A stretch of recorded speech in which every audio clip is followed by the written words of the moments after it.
ஒரு காலத்தில் மலைகளிலிருந்து பாய்ந்து வரும் பெரிய ஆழமான நதி ஒன்று இருந்தது.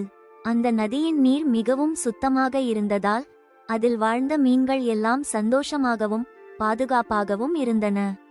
அந்த நதியில் ஒரு சிறிய நல்ல மனம் கொண்ட மீன் வாழ்ந்து வந்தது. அது யாரிடமும் சண்டை போடாது, யாருக்கும் தீங்கு நினைக்காது, நல்ல மனசோட இருந்தா இந்த உலகமே நல்லா இருக்கும் என்று நம்பும் இயல்புடையது அந்த மீன்.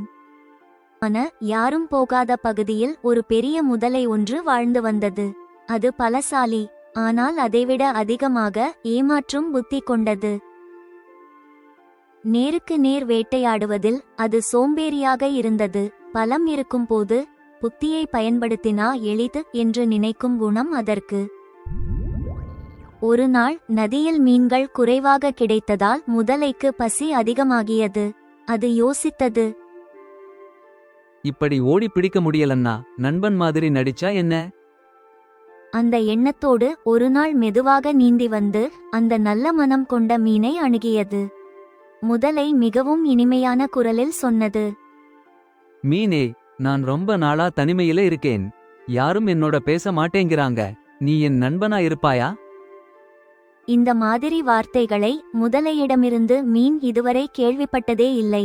மீன் சற்றே ஆச்சரியப்பட்டது, ஆனால் உடனே நம்பாமல் சிறிது தூரத்தில் நின்று, நீ உண்மையிலேயே நண்பனாக இருக்க நினைக்கிறாயா?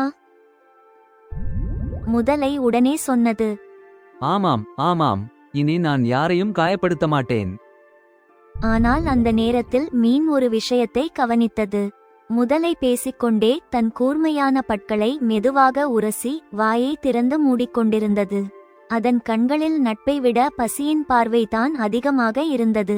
மீன் சற்றே அமைதியாக நின்று ஒரு கேள்வி கேட்டது, நீ நண்பனாக இருக்க நினைத்தால் என் அருகில் பேசும்போது உன் பற்களை ஏன் இவ்வளவு கூர்மையாக்குகிறாய்? இந்த கேள்வியை கேட்டவுடன் முதலைக்கு என்ன சொல்லுவது என்று தெரியாமல் சில வினாடிகள் பேசவே முடியாமல் நின்றது. பிறகு தடுமாறி சொன்னது, அது என் பழக்கம்தான். மீன் சிரித்தபடி சொன்னது, பழக்கங்கள் தான் ஒருவரின் உண்மையான எண்ணங்களை காட்டும். சொற்கள் அழகாக இருக்கலாம், ஆனால் செயல்கள் தான் உண்மையை சொல்கின்றன. அவ்வளவுதான். மீன் மேலும் ஒரு நொடி கூட அங்கே நின்றிருக்கவில்லை. அது வேகமாக நீந்தி பாறைகள் நிறைந்த பாதுகாப்பான பகுதிக்கு சென்றுவிட்டது.